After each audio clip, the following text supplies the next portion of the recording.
Have you ever tried to find the beginning of a circle? You trace your finger along the edge, but no matter where you start, it keeps going. No start, no end. That's what the Buddha said about samsara, the cycle of birth, death, and rebirth. It has no beginning. This might sound strange at first. We're used to thinking in straight lines. Birth leads to life, then to death.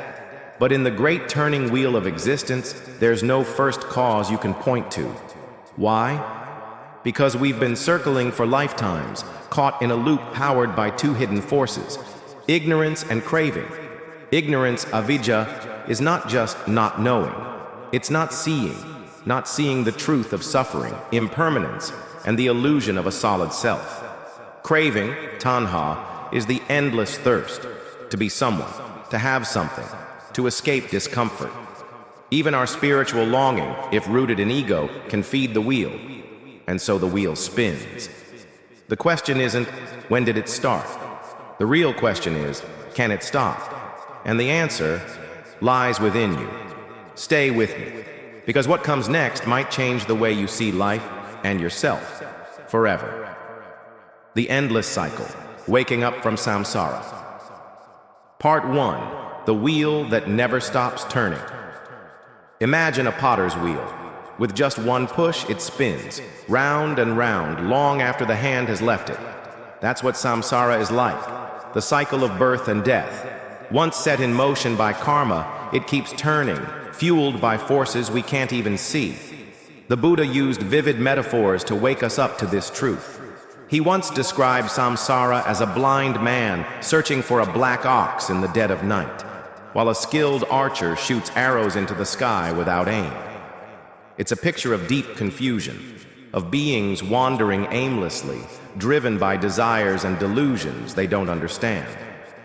And in this endless wandering, every relationship has already happened before. The Buddha taught that in this infinite cycle, it's hard to find a single being who has not, at some point, been your mother, your father, your child. The web of life is so deeply entangled that we've all been bound together countless times and forgotten it every time. But here's something radical. There is no fixed you that goes through all these lives. According to Buddhist psychology, especially the Abhidhamma, there's no eternal soul that migrates from one life to another. What continues is a stream, a process of mind and matter known as nama-rupa, constantly changing, shaped by karma. Think of a candle lighting another candle. The flame passes on, but it's not the same flame. It's a continuation, not a duplication. And that's samsara, not a person trapped, but a pattern repeating. Part 2. The river of tears, endless suffering. The Buddha once said something that shook his followers. The tears you have shed while wandering through samsara are more than the waters of all the oceans. Let that sink in. All the heartbreaks, the grief of losing loved ones, the pain of illness, the ache of being separated from what you love or stuck with what you don't. These moments didn't just happen once. They've happened again and again and again. But why do we suffer so much? Because we cling. We hold on to things that are by nature passing. Our bodies, our relationships, our beliefs, our pleasures. All of it is built on shifting sands. The Buddha called these sankhara, conditioned phenomena. Everything that arises must fade. We grieve not just because things change, but because we expected them not to. There's a powerful story in the Buddhist tradition. A grieving father once approached the Buddha, furious after losing his child. The Buddha gently told him, "This child, in countless past lives, was your enemy, your stranger, your lover, your parent. This grief is not new, it's ancient. But this teaching wasn't meant to numb him, it was meant to awaken him." Part 3. The mind's prison, the power of delusion. Why do we keep coming back? Why do we, knowing all this suffering, still crave another life? Because of moha, delusion. It's the voice in our head that says, next time it'll be different. This love will last forever. This body will stay strong. We'll grow old together, but it never does it? We are trapped not by external forces, but by the mind's refusal to see things as they are. And when we die, if our final moments are filled with grasping, attachment, regret, or fear, that mental state becomes the seed of our next becoming. The Buddha taught, what the mind frequently thinks upon becomes its tendency. So if our thoughts are rooted in craving, we are unknowingly programming ourselves to return, to try again, to grab again, to suffer again. Part 4. The stream of consciousness, breaking the chain. In truth, the mind is not a solid thing. It's a flow, a stream. Each moment of consciousness arises and vanishes at lightning speed, conditioning the next, like ripples in a river. The final mind moment in this life gives rise to the first mind moment of the next, a process known in Buddhism as patisandhi-citta. It's not a soul passing on, but the continuation of cause and effect. The Buddha once told his attendant Ananda, the blood you have shed, the milk your mother fed, the tears you have cried, they overflow the rivers. That's the depth of this cycle. And yet, this isn't meant to make us feel hopeless. It's not about despair. It's about clarity. We're not here to fix samsara. We're here to wake up from it. Because the moment we truly see the nature of the wheel, the illusion starts to fall apart. And in that moment of insight, liberation begins. The true cost of rebirth, why we must wake up. Part 5.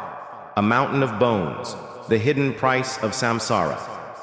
Imagine standing before a mountain, vast and ancient. Now imagine that mountain isn't made of rock, but of your own bones. The Buddha once pointed to Mount Vapula and said, the bones of one person, just one, through countless lifetimes, would be taller than this mountain. It's hard to grasp, isn't it? Because we don't remember the hundreds, maybe thousands of times we've been born, grown old, and died. But just because we've forgotten doesn't mean it didn't happen. So the real question isn't, where did I come from? But, how many more bodies do I want to take? How many graves will be enough? This isn't about fear. It's about clarity. Rebirth is not a punishment, it's a mirror.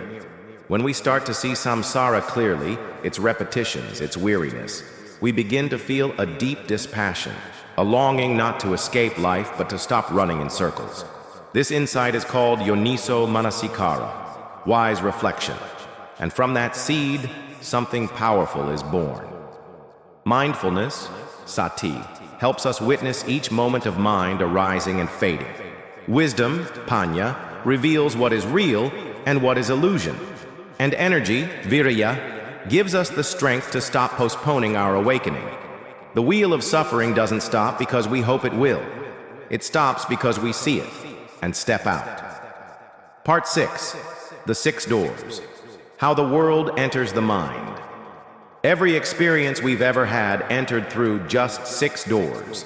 The eye, ear, nose, tongue, body, and mind. These are called the 6 sense bases, salayatana, and they are how the world touches us. Every sight, sound, smell, taste, sensation, and thought triggers contact. And with contact comes feeling. With feeling, craving. And craving leads to becoming, again. It's a perfect loop. The Buddha compared the mind to a monkey, locked in a house with 6 windows. Every time it hears a sound or sees movement outside, it leaps toward it. That's how most of us live, chasing one stimulus after another, never at peace. But there's a way to watch the doors, without being pulled through them. In Vipassana meditation, we learn, seeing is just seeing. Hearing is just hearing. We're not trying to block out life. We're learning to observe it without clinging. When we no longer react blindly, the doors of samsara become the gates of freedom. Part 7. The 31 realms. A map of the mind's journey. Most people think rebirth means coming back as a human, or maybe an animal. But the Buddha described 31 planes of existence. from the hell realms of intense suffering, all the way up to radiant heavens of bliss. But here's the twist. None of them are permanent. Even the gods die. Even the highest heavens end. These realms aren't destinations. They're expressions of mind, created by karma, fueled by attachment. And through all of them, there's still no soul, no fixed self that travels. Just Namarupa, mind and matter, arising and ceasing over and over again. So how do we get off this ride? The Buddha left us a roadmap, the Noble Eightfold Path. Right view, right intention, right speech, right action, right livelihood, right effort, right mindfulness, right concentration. This path doesn't promise a better rebirth. It offers liberation. Because when we clearly see dependent origination, that nothing arises independently, that everything is conditioned, we stop grasping. And when grasping ends, so does becoming.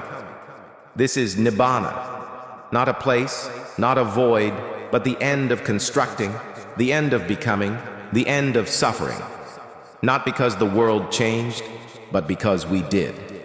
Stepping out of samsara, you are not trapped. You are not cursed. You are simply turning the wheel again and again. Samsara doesn't hold you. You hold it. With every grasping thought, every craving, every moment you forget your true nature, the wheel spins. But here's the truth.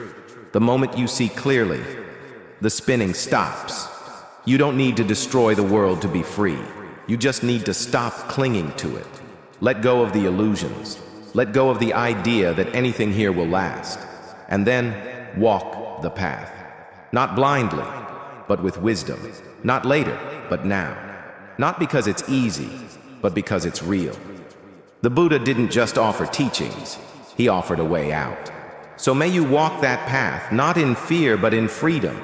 May you see things as they are. May you live with awareness, courage, and compassion.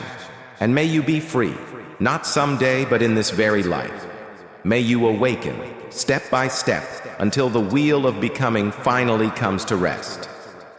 If this spoke to something deep in you, share it with someone who may need to hear it today.